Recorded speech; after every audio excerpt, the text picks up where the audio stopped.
안녕하세요. 한석훈입니다. 오늘도 저의 신간인 융심리학이 밝혀주는 추억 속 만화의 비밀, 아톰의 꿈, 마징가의 혼, 원더우먼 아니마의 내용을 소개하면서 성인의 의식세계의 깊은 곳을 들춰보는 내밀한 이야기를 펼쳐보겠습니다. 9번째인 이번 회차에서는 본서의 18장에 이원복 작가님의 작품들에 관해서 소개하겠습니다. 이 먼 나라 이웃나라는 총 1800만 부 이상이 판매되었다고 하네요. 정말 환상적인 판매 부수죠. 1800만 부라. 제 책은 1800부 팔린 정도가 최고인 것 같은데, 그러니까 뭐 가히 국민교양서의 지위에 등극했다고 해도 과언이 아닌 그런 만화책을 이분이 지난 세기에 편찬해내시고, 그리고 지금까지도 계속 그 재판이 발매가 되고 있습니다.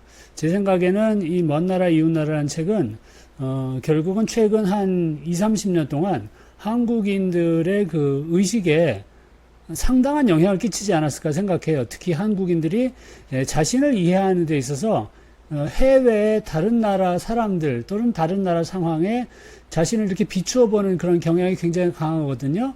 그래서 해외를 이해하는 것뿐만이 아니라 그 거울에 자신을 비추어 봄으로써 자신을 이해하는 데도 많은 영향을 끼쳤다고 생각합니다. 이 작품을 만드신 그 이원복 교수님은 저는 어렸을 때 이분의 이제 굉장한 팬이었습니다. 많은 만화 양서를 만들어 주시고, 그리고 왕성한 활동을 하신 분인데, 뭐 아시다시피 대학 교수셨고 덕성여대 총장까지 역임을 하셨습니다. 그래서 오랫동안 사실은 그 열악했던 만화계의 일반적인 작가들하고 비교해 보면 상당히 엘리트 계층의 그 지위를 누리셨다라고 말씀드릴 수가 있겠어요. 그리고 굉장히 박학다식하시고, 물론 이제 젊었을 때 서독에 유학을 가셔서 유럽을 굉장히 많이 이렇게 여행을 해보신 그런 경험 때문에 이런 명절을 만드시기도 했습니다만, 그 여행할 때 자신의 모습을 이제 이렇게 페르소나로 담아서 여기 그림에 담겨 있는 우스꽝스러운 만화의 인물체로 묘사하면서 가이드 역할로서 제시하기도 하시는데요. 최근까지도 이원복 교수님께서는 뭐 은퇴하시고 현직에 안 계심에도 불구하고 방송에서 아프리카 여러 나라들에 대해서 굉장히 박학한 그런 지식을 바탕으로 강의하시는 모습을 보여주고 계십니다. 굉장히 이제 훌륭한 뛰어난 분이라고 생각하는데요. 그러나 뛰어난 분이신 만큼 한국의 만화의 역사에 있어서, 그리고 또 문화사에 있어서 여러 가지 논란에 휩싸인 면도 있습니다. 그러나 저는 오늘은 이제 순전히 어렸을 때 아동 팬의 입장에서 이분의 작품 세계에 대해서 말씀드리려고 해요.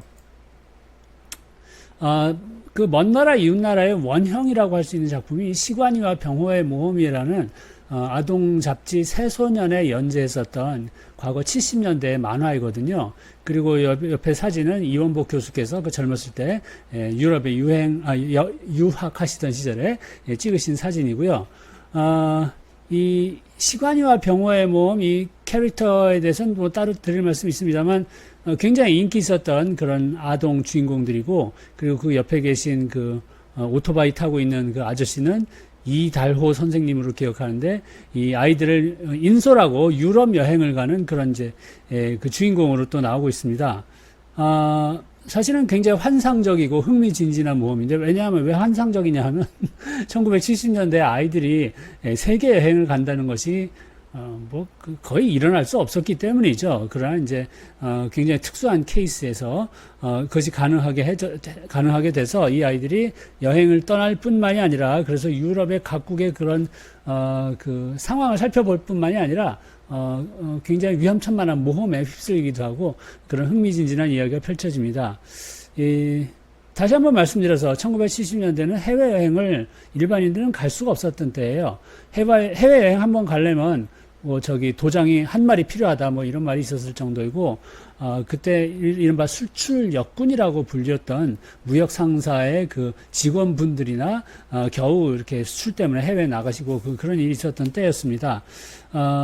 그래서 반면 가난하던 한국 땅에서 살고 있었던 수많은 아이들은 해외가 궁금했어요.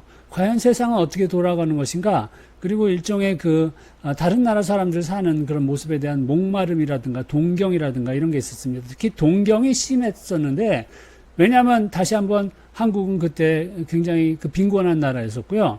그리고 가끔 뭐 텔레비전이나 잡지 같은 데서 보여지는 특히 서양, 미국의 모습들은 뭐 천국처럼 보이더라고요. 사람들이 너무도 부유하게 살고 참 우리로선 꿈도 꿀 수 없는 그런 생활을 하고 있는 것을 보면서 정말 부러워했었죠. 사실은 그런 모습을 뭐 한국은 한 20, 30년 후에 결국은 다 가능하게 만들긴 했습니다만, 이거 약간 조금 진지한 얘기인데, 연세대학교 정치학과의 박명림 교수께서 한국의 한국 전쟁에 대해서 굉장히 영향력 있는 저서를 쓰신 역사학자이시기도 하시죠. 박명림 교수께서 20세기 이후에, 특히 한국 전쟁 이후에 한국이 그 이전까지의 대륙 국가에서 국가적인 면모에서 벗어나서 해양 국가적인 도약을 했다는 묘사라고, 그리고 그것을 통해서 한국이 지금까지 이렇게 융성할 수 있게 됐다. 남한 말입니다. 북한 제외하고 한국이 융성하게 됐다는 그런 해석을 하시는데, 아마 그런 것 같아요. 1970년대 이후에 한국이 산업 발전하면서 경제 성장이 이제 고도 성장이 일어나면서 해외로 점점 뻗어나가게 됐습니다. 수출 입국이란 말이 있었고요.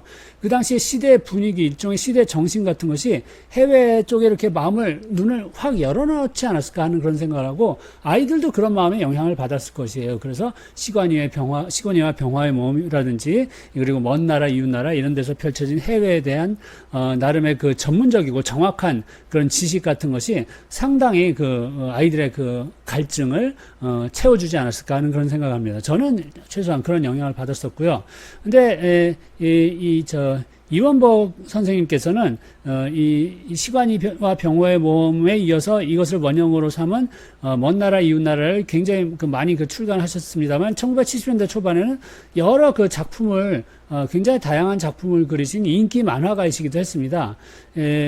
그러니까 백자바위 마인 이런 것은 국제 첩보 스릴러라고도 볼 수 있고요. 그리고 미니바람 꽃구름 저런 것도 굉장히 인기 있었는데, 저거는 어린이들의 우정을 다룬 명랑 만화라고 볼 수가 있겠습니다. 감동적인 면도 있었고요. 저는 저런 것들, 제 또래 많은 아이들이 저것을 탐독했고 굉장히 좋아했었습니다. 사랑받던 만화가였었죠. 그리고 이분께서 좀 특이한 면이 있는 게, 다른 만화가들하고 다르게 이제 공부를 하려고 이제 유학을 가셨던 분이라서 나름 상당히 지적인 시각을 계속 드러내신 면이 있어요. 그리고 그것에 대해서는 뭐 반응은 찬반양론이 있습니다. 왜냐하면 굉장히 수준 높은 지식의 어떤 면모를 아이들한테 보여줬다는 데 대한 찬성론이 있는가 하면, 조금 높은 데서 이렇게 뭔가 약간은 고자세로서 가르치려 들려는 그런 면모가 마음에 안 들었다 하는 반응도 상당히 있더라고요. 근데 저는 이제 전자였었기 때문에, 저는 배우는 입장에서 이분이 가르치려 들려는 것을 굉장히 이렇게 스펀지가 빨아들이듯이 굉장히 열심히 흡수했었던 것이 기억납니다. 이를테면 새소년에 연재했었던 만화 중에서 뭐 이런 것이 있었어요. 그 제목이 매니와 뽀삐라는 것이었는데, 본 분들은 잘 기억하는데 널리 인기를 끌고 알려진 작품은 아닌 것으로 알고 있습니다. 이를테면 거기서 동물 캐릭터가 주인공인데, 이들이 당시의 시사, 특히 아동들이 관련돼 있고 관심 있는 시사 문제에 대해서 여러 가지 평론을 합니다. 이를테면 비평, 크리틱을 한다라고 말할 수 있는데, 그것이 굉장히 참신했었어요. 제가 보기엔 매우 흥미로웠었고, 제가 어렸을 때부터 좀 철학적인 질문학에 관심이 있었기 때문에, 이분이 한국의 여러 가지 시사적인 면에 대해서, 문화적인 면에 대해서 질문 던진 것에 굉장히 호기심을 갖고 경청을 했더랬었습니다. 지금 저기 화면에 보여진 에피소드는, 그러니까 이원복 작가께서 당시에 굉장히 인기를 끌던, 이를테면 브루슬리, 이소룡 같은 사람이 이게 정의의 사도처럼 그려지고 있지만, 무조건 이러한 폭력에 의해서 악을 응징하는 것은 비판적으로 봐야 된다는 매우 비판적인 그런 시각을 제시했습니다. 이게 저를 포함해서 당시 아이들한테는 좀 충격적인 이런 이야기였어요. 아니, 정의의 사도가, 그러니까 나쁜 놈들의 악당을 정의의 주먹으로 쳐부수는, 그러니까 지금까지 봐온 수많은 애니메이션, 만화, 영화, 만화책의 주인공 캐릭터들도 그런 사람 아닙니까? 결국은 정의의 주먹으로 악을 응징하는 이런 주인공들인데, 이들은 무조건 그 칭찬할 수 없다는 것이에요. 왜냐하면 그 악당들도 다 인간들이고 인간적인 삶이 있고 가족이 있고 그런데 그 무조건 죽인다고 해서 그것이 될 일이냐 이거 다시 한번 생각해 봐야 된다는 굉장히 그 비판적인 의견을 제시했었고 그건 사실 그 당시 저한테 많은 영향을 끼쳤습니다. 정말 그렇구나. 저도 이소룡 생각하면 너무나 멋있고 정말 히어로, 영웅이라고 생각했는데 아니 아닐 수가 있구나 하는 그런 생각을 그때 처음으로 해봤어요. 그러니까 이 세상에 대해서 다른 시각으로 보는 모든 사람이 좇는 그런 통념에 무조건 동조하지 말고 그것을 뒤집어 볼 줄 알아야 된다는 그런 문제의식을 이원복 작가님께서 어린 아이들한테 제시해 주셨다고 생각해서 저는 굉장히 중시하고 있습니다. 그 다음에 제가 이제 뻗어나간 공부의 길에서도 이분이 그 영향을 주셨다라고 생각을 하거든요. 이분께서 그 제시한 그런 세계관에 대한 새로운 질문하기 이런 것 중에서는 이분이 특히 서양에서 생활을 해보셨기 때문에 유럽인들의 그런 생활 면모들을 굉장히 사실적으로 그려주신 면도 있어요. 그러면서 우리한테 제시한 것은 사실은 동양인들이 특히 한국인들이 서양인들을 너무 맹목적으로 추종하고 또는 이제 숭앙까지 하고 있지 않는가 그런 그 질문까지 던지신 면이 있습니다. 그래서 여기 그 베르사유 장면에 나왔었던 캐릭터들 모습을 보여드리는데 일본 만화에서는 특히 순정 만화에서 저렇게 그 서양인들의 모습을 굉장히 저건 이상화했다라고 말하기도 굉장히 좀 이상하고 좀 어떻게 생각해 보면 그로테스크하게 눈이 크지 않습니까?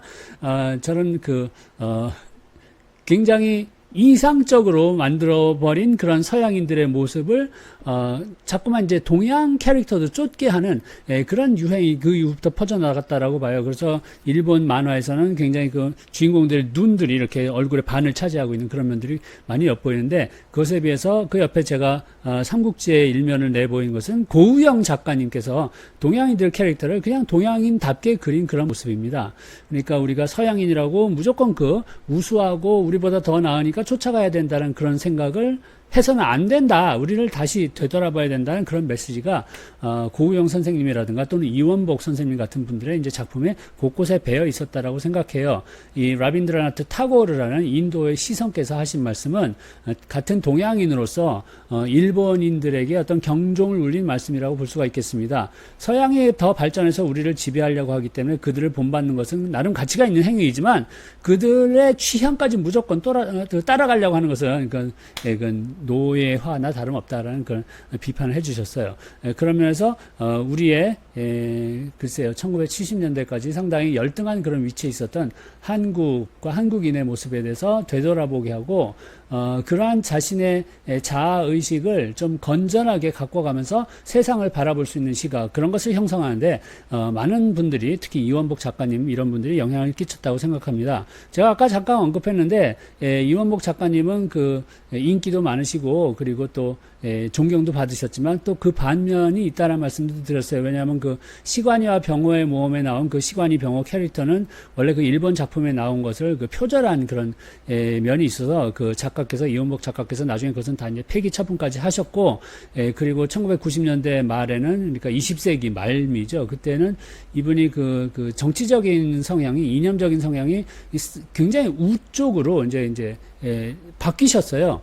그러면서 뭐 사람이 나이 먹으면 우쪽으로 갈 수도 있고 뭐 좌쪽으로 갈 수도 있고 다 그럴 수 있다고 생각합니다만 그 우경화된 자신의 또 그 가치관을 자신의 만화 작품에 실어서 그것을 이제 또 가르치려들려 한 면이 있으시기 때문에 팬들한테 또 반발이 있었고 그런 좀 흑역사가 있기도 합니다.